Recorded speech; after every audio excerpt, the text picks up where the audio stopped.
오늘 주님께서 주신 말씀은 출애굽기 12장 1절로 14절까지의 말씀입니다.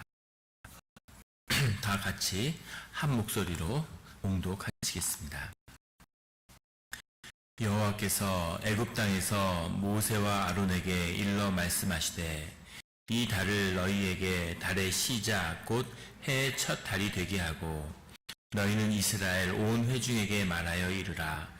이달 열흘에 너희 각자가 어린 양을 취할지니 각 가족대로 그 식구를 위하여 어린 양을 취하되 그 어린 양에 대하여 식구가 너무 적으면 그 집의 이웃과 함께 사람 수를 따라서 하나를 취하며 각 사람이 먹을 수 있는 분량에 따라서 너희 어린 양을 계산할 것이며 너희 어린 양은 흠없고 1년 된 수컷으로 하되 양이나 염소 중에서 취하고 이달 열 나흘까지 간직하였다가 해질 때 이스라엘 회중이 그 양을 잡고 그 피를 양을 먹을 집 좌우 문설주와 임방에 바르고 그 밤에 그 고기를 불에 구워 무교병과 쓴 나물과 아울러 먹되 날 것으로나 물에 삶아서 먹지 말고 머리와 다리와 내장을 다 불에 구워 먹고 아침까지 남겨두지 말며 아침까지 남은 것은 곧 불사르라. 너희는 그것을 이렇게 먹을지니 허리에 띠를 띠고 발에 신을 신고 손에 지팡이를 잡고 급히 먹으라. 이것이 여호와의 유월절이니라. 내가 그 밤에 애굽 땅에 두루 다니며 사람이나 짐승을 막론하고 애굽 땅에 있는 모든 처음 난 것을 다 치고 애굽의 모든 신을 내가 심판하리라. 나는 여호와라. 내가 애굽 땅을 칠 때 그 피가 너희가 사는 집에 있어서 너희를 위하여 표적이 될지라. 내가 피를 볼 때 너희를 넘어가리니 재앙이 너희에게 내려 멸하지 아니하리라. 너희는 이 날을 기념하여 여호와의 절기를 삼아 영원한 규례대로 대대로 지킬지니라. 아멘. 다 같이 기도하시겠습니다. 하나님 아버지 감사합니다. 고난주간에 주님의 말씀을 듣고자 이 새벽에 모였습니다.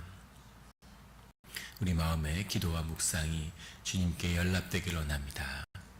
감사드리며 예수 그리스도의 이름으로 기도드렸습니다. 아멘. 오늘 말씀은 고난주간 가운데 예수님의 십자가 사건의 원형이 되고 그 예표가 되는 유월절의 말씀입니다. 오늘 1절 말씀에 보면 여호와께서 애굽 땅에서 모세와 아론에게 일러 말씀하시되 2절에 이 달을 너희에게 달의 시작 곧 해의 첫 달이 되게 하고 6월절의 시작인데 지금의 절기로 하면 3월경이 되죠. 이 3월경을 너희의 달의 시작 곧 해의 첫 달이 되게 하고 여호와의 역사가 주님의 역사가 시작되는데 주님의 역사와 이스라엘 민족이 새롭게 시작하는 이 6월절을 모든 시간의 시작점으로 삼으라는 거죠. 새로운 시간, 새로운 삶, 새로운 의미의 시간이 시작되는 겁니다. 3절에 너희는 이스라엘 온 회중에게 말하여 이르라. 그냥 무리가 아니라 회중이라고 하는 것은 장로가 세워지고 그곳으로 있는 사람들이 모여있는 그런 이스라엘의 커뮤니티를 얘기하는 것도 공동체로서의 주님을 영접한 공동체로서의 모임, 그 회중에게 말하여 이르되 이달 열흘에 너희 각자가 어린 양을 취할지니 어린 양이라고 하는 것은 원문은 새라는 뜻인데 이것은 어린 양도 되고 어린 염소도 됩니다. 양이나 염소나 다 되지만 시간이 지나면서 거의 양으로 이렇게 통일되게 되죠. 양은 음식과 털을 주죠. 근데 염소는 고기만 주는 겁니다. 그래서 양으로 점점점 이렇게 더 갈 수밖에 없는 거죠. 그래서 양을 취할지니 각 가족대로 그 식구를 위하여 어린 양을 취하되 가족별로 묶여서 가족이라는 것이 우리가 지금 이 예배를 나누는 교회의 원형이죠. 예수님의 은혜와 말씀은 구원의 역사는 크게 보면 가족과 교회입니다. 구약은 다 가족을 회복하는 이야기고 신약은 다 교회에 관한 말씀이죠. 그래서 가족과 교회, 이 가족을 단위로 해서 이 공동체가 구성된다는 것을 보여주고 계시죠. 4절에 가면 그 어린 양에 대하여 식구가 너무 적으면 그 집 이웃과 함께 사람 수를 따라서 하나를 취하며 각 사람이 먹을 수 있는 분량에 따라서 너희 어린 양을 계산할 것이며 10절과 통하는 말씀인데 10절에 보면 아침까지 남겨두지 말며 아침까지 남은 것은 곧 불사르라. 주님의 이 어린 양을 나누는다는 것은 주님의 살과 피를 나누는 오늘날의 성찬의 기원입니다. 이것은 성스러운 것이고 구별된 것이기 때문에 이것이 그냥 버려져서는 안 되는 거죠. 그래서 이것은 남김없이 있는 그대로 불에 구워 먹는 것도 그의 몸이 원형 그대로 뼈를 꺾지 않은 있는 몸 그대로 그렇게 나누어져야 되기 때문에 그래서 그것을 남겨서는 안 되는 거죠. 보통 10명당 한 마리를 먹을 수 있었다고 합니다. 그래서 가족이 당시 대가족이니까 가족에 맞춰서 한 마리를 잡아서 하나도 남김없이 다 먹는 거죠. 그런데 그렇게 먹지 못할 경우에는 이웃에 더 가족이 많은 곳에서 사람을 취해서 숫자를 맞춰서 음식이 남지 않도록 그렇게 먹으라는 거죠. 5절에 가면 너희 어린 양은 흠이 없고, 흠이 없다는 것은 몸에 생채기가 없고 병이 없고 그런 의미에서 깨끗한 그런 양을 의미하는 겁니다. 어린 양은 우리 예수 그리스도의 예표죠. 어린 양은 흠이 없고 1년 된, 1년이라는 의미는 1년이 더 되면 1년이 가장 생명이 왕성하고 가장 활기찬 그때가 1년이라고 그래요. 가장 1년이라는 것이 이 동물의 생명이 막 피어나는 그런 것이라고 그러죠. 그리고 더 되면 고기도 맛이 없어지고 등치도 더 커져서 양이 너무 많아지고 이런 문제가 있다고 하죠. 1년 된 수컷으로 하되, 수컷이라고 하는 것에는 몇 가지 의미가 들어있는데 수컷은 왜 암컷이 아니고 수컷을 취했을까? 수컷이라고 하는 것에 양성 구유에 생명의 신비가 있다고 유대인들은 믿었기 때문입니다. 무슨 말이냐면 창세기에서 하나님이 사람을 만들었는데 먼저 아담을 만들었죠. 그래서 아담은 남자가 아니라 그 말 그대로 사람이죠. 그래서 그 안에 남성과 여성을 다 가지고 있는 겁니다. 그런데 그 안에서 여성성이라는 것을 분리해서 하와를 만들었죠. 그래서 사실은 사람의 하나님의 형상에 따라 인간을 만들었다고 할 때 그 인간이라는 건 바로 남성성과 여성성을 모두 갖추고 있는 완전한 온전한 인간인 겁니다. 그래서 남자도 불완전하고 여자도 불완전하기 때문에 부부를 이뤄서 가족을 이룰 때, 부부가 연합할 때 하나님의 형상이 비로소 회복되고 나타날 수 있는 겁니다. 그래서 남자는 여성성을 회복해야 되고 여성은 남성성을 회복해야 되는 거죠. 이게 우리 삶 인생 가운데 큰 신앙적인 도전입니다. 우리 인간성을 실현하는 아주 근본적인 그런 도전의 문제죠. 그래서 우리의 의식, 우리의 삶을 누르는 그 의식이 약해지기 시작하는 40이 넘어가면 남자는 점점점 그 여성성이 드러나게 되죠. 그래서 없던 눈물이 나타나고, 그래서 그 여성성을 잘 실현하는 사람은 그 삶이 풍요로워지고 아주 따뜻하고 인자하고 이런 그런 남자가 되는 거죠. 근데 그 부정적으로 잘못 무시하고 학대하고 흡수하지 않고 마주하지 않고 여성성의 실현을 이루지 않으면 부정적인 아주 여성의 모습에 휩싸이는 거죠. 쫀쫀해지고 잔소리가 많아지고, 여성은 반대로 남성성이라는 것을 수용하게 되면 진취적이 되고, 나이가 40, 50이 넘어서 삶이 더 피어나고 도전하는 그런 여성의 삶을 살게 되는 그런 모습으로 나아가게 되는데, 부정적인 것에 휩싸이게 되면 막 목소리가 커지고 사나워지고 남편을 막 쥐잡듯이 하고 이런 식의 모습으로 나갈 수 있는 거죠. 그래서 중요한 것은 수컷이라고 하는 것을 유대인들은 최초의 아담처럼 양성을 모두 갖춘 존재로 봐서 그런 의미에서 온전하기 때문에 제물로 택했다는 거죠. 이것에 수컷이라는 것에 의미가 있습니다. 1년 된 수컷으로 하되 양이나 염소 중에 취하고, 6절에 이달 열 나흘까지 간직하였다가, 고기를 양을 취해서 나흘을 간직한다는 거죠. 그래서 그냥 잡아서 그 자리에서 먹는 게 아니라 왜 나흘을 가지고 있었을까? 이 의미가 바로 이런 고난주간의 의미인 것입니다. 우리가 일주일 전에 성찬에 대한 예고를 하고 그것을 준비하죠. 그냥 하는 것이 아니라 성찬식은 그냥 예식에 참여해서 이루어지는 게 아니라 중요한 것은 우리의 심령이고 우리의 마음입니다. 그 마음을 준비하는 시간이 필요한 거죠. 그냥 양고기 한번 시커 먹는 것이 아니라 그것을 구별된 성물로 그것을 제사로 나아가기 위한 시간이 필요한 겁니다. 그래서 그것을 마음에 간직하고 사라고 하는 것의 의미는 그거죠. 그 시간이 찼다. 4일, 40일 이런 사라는 것의 의미는 완전성인데 그래서 충분히 스스로를 회개하고 몸을 정결히 하고 심령을 깨끗하게 하는 그런 시간으로서의 나흘을 간직하였다가 해질 때 이스라엘 회중이 그 양을 잡고 해질 때라고 하는 것은 여러 가지 역사적으로 논란이 있었는데 6시부터 7시다 3시부터 5시다 하는데 유대인들은 그것을 3시부터 5시로 그렇게 받아들여서 그때 양을 잡습니다. 지금도 그렇게 합니다.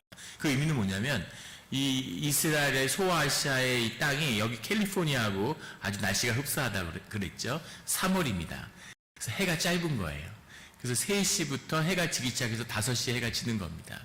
그래서 3시부터 5시 사이에 해가 질 때 이 양을 잡는 거죠. 양을 잡고 그 7절에 그 피를 양이 먹을 집 좌우 문설주와 임방에 바르고 문설주라는 건 문을 지탱하는 좌우의 기둥이죠. 임방이라고 하는 건 위아래에 가로됩니다. 그러니까 이 문을 짜고 있는 4개의 그 나무를 전부 다 피를 바르라고 하는 거죠. 문설주와 임방을 바르고 8절에 그 밤에 그 고기를 불에 구워 무교병과 쓴 나물과 아울러 먹되 무교병이라고 하는 것은 누룩을 넣지 않고 그냥 구운 빵이죠. 이 유래에서 오늘날 유대인의 빵, 베이글이 나온 거죠. 그 안이 꽉 찬, 부풀질 않은. 근데 이 누룩이라고 하는 것을 부풀리지 않았다고 하는 의미는 그만큼 시간이 촉박하고 애굽을 떠나야 되는 그 상황에서 빨리 구워 먹기 위해서 반죽을 한 그대로 구웠다는 그런 의미도 들어있겠지만 이 누룩이 그 죄와 거짓을 상징하기 때문입니다. 죄와 거짓이 사라진 그런 빵을 준비해서 먹으라는 거죠. 쓴 나물이라는 것도 그냥 쓴 것이라고만 되어 있는데 쓴 나물을 고기와 같이, 고기라고 하는 것은 그 달콤하죠. 고기를 구워서 먹으면 그 달콤함이 있습니다. 그런데 그것을 쓴 나물과 먹는다는 쓴 나물이라고 하는 것은 우리의 경험, 우리의 아픔, 우리의 상처를 의미하는 거예요. 그래서 주님의 달콤한 그런 맛과 주님과 온 것과 우리 삶에 오는 아픈 그 기억과 쓰라린 상처를 섞으라는 거죠. 그래서 같이 취하라고 하는 겁니다. 그것은 인카네이션의 의미와도 통하는 거죠. 삶의 그 아픔이라고 하는 것, 그것을 외면하고 그리고 주님께 가는 것이 아니라 주님의 문을 그 삶의 자리에 초청해서 그 아픔과 주님의 이 희생양의 제사가 같이 가야 한다고 하는, 그것이 아닐 때 늘 종교는 타락하고 종교는 죄악상이 되는 거죠. 삶에 깊이 뿌리 내린 그 아픔과 상처 가운데 뿌리 내린 이것이 제사의 참된 모습이라고 하는 것을 오늘 말씀은 보여주고 있습니다. 9절에 가면 날 것으로나 물에 삶아서 먹지 말며, 그 당시에 그 근동의 종교 제사는 고기 제사를 다 지냈는데 그걸 한 다음에 날 것으로 먹는 겁니다. 삶아 먹는다는 건 일반적인 살균도 되고 고기를 부드럽게 먹을 수 있는 일반화된 식사법이죠. 그냥 삶에서 먹는 살아가는 그런 방식으로도 하지 말고, 그렇다고 이방의 제사를 지내는 그런 방식으로도 하지 말라는 거죠. 이것은 성별이라고 하는 주님과 구별된 그런 제사의 본질적인 것입니다. 날 것으로나 물에 삶아서 먹지 않고 머리와 다리와 내장을 다 불에 구워 먹고, 왜 내장까지 구워 먹어야 될까? 요새는 대창구이, 대창은 소죠. 내장, 이런 걸 이제 구워서 다 먹지만, 그 당시에는 내장 이런 걸 잘 먹지 않았는데, 그걸 왜 다 구워 먹으라고 했을까? 몸을 온전히 다 취하라고 하는 거죠. 불에 굽는다는 것도 몸을 상하지 않는 그 전체를 다 취한다고 하는 그런 의미가 들어 있습니다. 그래서 머리까지 다 불에 구워 먹으라는 거죠. 불이라고 하는 것도 신의 속성이죠. 그 정결함을 없애는. 10절에 다시 아침까지 남겨두지 말며 아침까지 남은 것을 모두 불사르라. 그 무엇도 버려져서는 안 된다는 겁니다. 지금도 가톨릭이나 성공회에서는 에피스코팔에서는 주님의 성찬식에 쓰인 포도주를 주님의 피로 생각하기 때문에 한 방울도 버리지 않고 그걸 사제가 다 마시죠.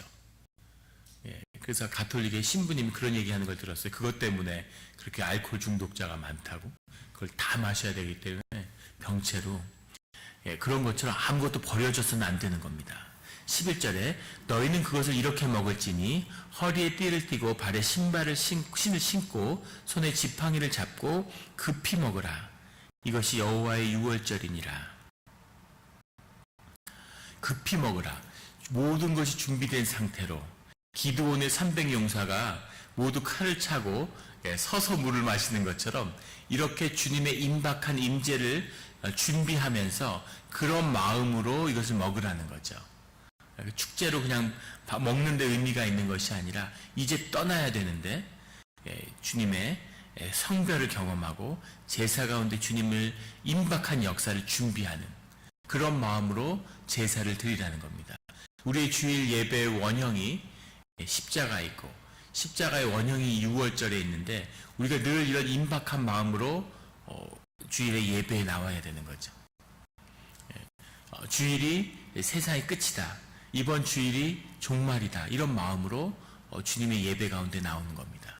우리 삶의 모든 욕심과 그런 것들을 다 죽이고 내가 이번 주일의 삶이 끝이라면 그 주일을 어떻게 이 한 주를 삶을 정리하고 준비할 건가 이런 마음으로 나오는 겁니다.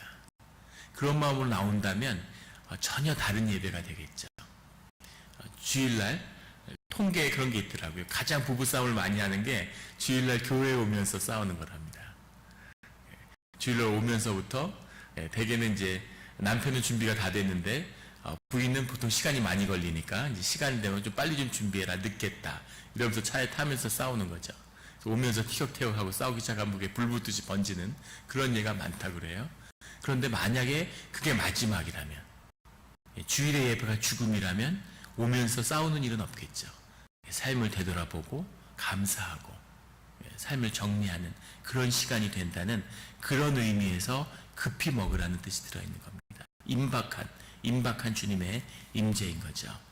12절에 내가 그 밤에 애굽 땅에 두루 다니며 사람이나 짐승을 막론하고 애굽 땅에 있는 모든 처음 난 것을 다 치고 애굽의 모든 산을 내가 심판하리라. 모든 것을 다 심판하시는데 첫 번째 것을 다 친다는 의미는 처음 난 그것의 유업을 잇고 있는 농경사회에서 부모의 유업을 계승하는 자가 부모의 자식이죠. 근데 첫 번째 자식을 친다는 의미는 그 유업을 하나도 주님이 인정하지 않는다는 뜻입니다. 여기에는 바로의 큰아들도 들어있죠. 바로의 큰아들도 신입니다. 그냥 왕이 아니라 현신으로 그렇게 세상을 다스리는 신으로 있는데 그것도 친다는 거죠. 애굽의 모든 신을 내가 심판하리라. 그리고 주님은 나는 여호와라. 이렇게 주님이 누구이신지 주님과 주님의 자녀의 관계를 다시 한번 회복시키는 언약의 하나님으로서 우리에게 계시되고 계시는 거죠. 나는 여호와라. 나는 여호와라. 이렇게 주님을 우리에게 알려주고 계십니다.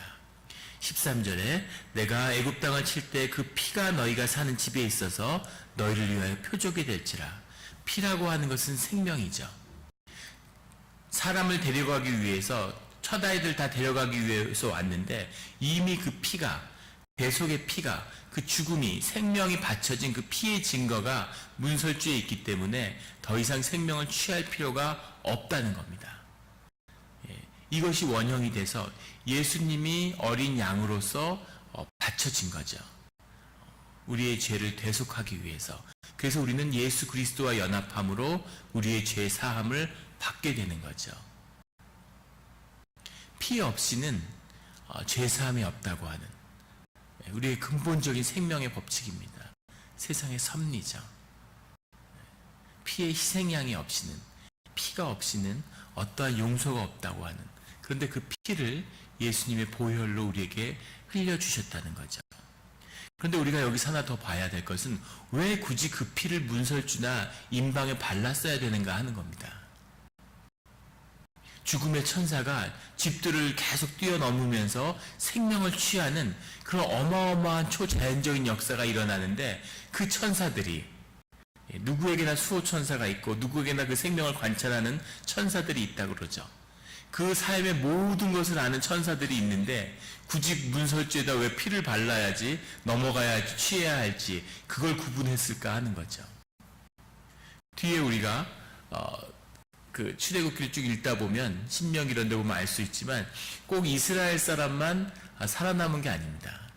이 피를 바르지 않은 많은 이스라엘 사람들이 애굽에서 죽었고, 반면에 그 이방인 가운데 또는 뭐 친척과 관련됐다든가 이스라엘을 따라 나선 이 하느님의 말씀을 믿고 이 문설주의 피를 바른 사람들은 살아남은 거죠. 혈통으로 따지면 이스라엘인데 죽은 사람도 있고 이방인인데 피를 바르고 믿음으로 살아난 사람도 있다는 겁니다. 그러면 이스라엘인지 아닌지를 천사가 구분 못했을까? 자신의 자녀인지 아닌지를 알지 못했을까? 너무 잘 알고 계셨겠죠. 그런데 문제는 뭐냐면 바로 이것이 예배의 의미인 겁니다. 예배를 드리지 않아도, 교회에 나오지 않아도 주님의 자녀죠. 예배를 드리지 않아도 주님이 사랑하시죠. 예배를 드리지 않아도 주님이 그 사람이 어떤 사람인지 다 알고 계시죠. 그럼에도 불구하고 주님 앞에 예배를 드리러 나오는 거죠. 문설주에 피를 바르는 겁니다. 피를 바르지 않는다고 나를 모를까? 내가 자녀되지 않은 걸까? 그렇게 볼 수도 있지만, 하지만 피를 바름으로써 주님과 새로운 언약의 관계로, 주님과의 관계 안으로 깊이 들어가게 되는 거죠. 이것이 예배고 주님과의 언약입니다. 그래서 임방과 문설주의 피를 바르는 것이죠. 내가 피를 볼 때 너희를 넘어가리니 재앙이 너희에게 내려 멸하지 아니하리라. 세상이 재앙으로 덮는데 주의 자녀들을 그 언약으로, 주님과의 약속으로 그 예배 가운데 나온 자들을 하나님이 넘어간다는 거죠. 6월절 말 그대로 패스오버, 그 재앙을 다 넘어가게 하겠다, 미치지 않게 하겠다, 이 뜻입니다. 오늘 우리의 예배 가운데서도 이 믿음으로 주님 앞에 나아가서 이 모든 것이 재앙이, 세상이 종말이다, 세상이 어렵다, 지금 세상에 100년, 예전 같은 100년에 한 번 올까 말까 한 재앙이 매달 온다고 그러죠. 그만큼 세상이 어지럽습니다. 있을 수 없는 사건들이 일어나죠. 며칠 전인가요? 시카고에서 부자지간에 계산책을 누가 시키냐 갖고 다투다가 서로 총을 쏴서 아들은 직사하고 아버지는 중태죠. 계산책이 뭐 얼마나 중요하길래, 무슨 일이 있었는지 알 수 없지만 시카고 한 시에서만 매일 10명 이상이 총에 맞아 죽는다고 합니다. 인구가 한 달에 1년에 2만 명씩 죽는다고 그러죠. 유일한 대도시 중에 인구가 줄어가는 미국의 도시 중에 하나라고 합니다. 그런 일들이 사람의 일이 아닌 거죠. 사람이 어떻게 부자지간에 계산책 때문에 서로 총을 쏴서 죽일 수가 있어요. 계산책 안 시켰다고 자식을 총으로 쏴 죽이는 아버지, 계산책 안 시킨다고 아버지를 죽이려고 총을 쏜 아들, 그런 일이 대적의 무리들이 이 땅에서 이루는 일입니다. 그 일이 가정을, 사회를, 국가를, 그리고 교회를 뒤흔드는 거죠. 어떻게 사람끼리 그렇게 미워할 수 있어? 어떻게 교회에서 그렇게 서로 미워할 수 있어? 자기를 낳아준 아버지도 쏴 죽이는데 계산책 안 했다고. 그런 미움과 그런 증오의 역사를 대적의 무리가 일으키고 있는 이런 때를 우리가 살고 있는 거죠. 그런데 그 문설주와 임방의 피를 바른 그 가정에는 하나님이 그 재앙으로부터 그 가정을 지키신다는 겁니다. 14절에 너희는 이 날을 기념하여 여호와의 절기를 삼아 영원한 규례로 대대로 지킬지니라. 이스라엘의 시작, 그 구속된 민족의 시작이 바로 이 6월절의 사건이죠. 우리에게는 예수 그리스도가 있습니다. 영원하신 속죄양이고 우리의 대속으로서 주님이 십자가를 지셨죠. 우린 예배를 통해서 또 부활절을 통해서 주님과의 연결됨으로 우리의 삶이 주님과 연결되고 그 의미를 우리가 마음에 새김으로써 우리가 이 유월절의 뜻을 오늘 다시 되살리는 겁니다. 문설주의 피를 바르는 그 마음으로 예수의 보혈을 입는 그 축복과 그 구속과 그 은혜가 함께하는 이 주간 오늘 하루가 되기를 예수 그리스도의 이름으로 축원합니다. 기도드리시겠습니다. 하나님 아버지 감사합니다. 주님이 우리가 주님께 드리는 예배가 무엇인지를, 주님의 십자가가 무엇인지를 오늘 말씀을 통해 보여주시니 감사합니다. 우리가 오늘 양을 잡고 그 피를 문에 바르진 않지만 그 절실한 마음으로 신을 신고 서서 주님의 피를 임방에 바르고 문설주에 바르고 주님의 어린 양의 그 번제물을 그것을 남김없이 먹는 그 마음으로 오늘 우리가 주님 앞에 속죄하고 우리의 삶이 새로워지며 공동체가 살아나고 가족이 회복되고 주님의 길로 나아가는, 주님이 여시는 주님의 시간으로 나아가는 그런 일들을 경험하게 하여 주시옵소서. 감사드리며 예수 그리스도의 이름으로 기도드렸습니다. 아멘.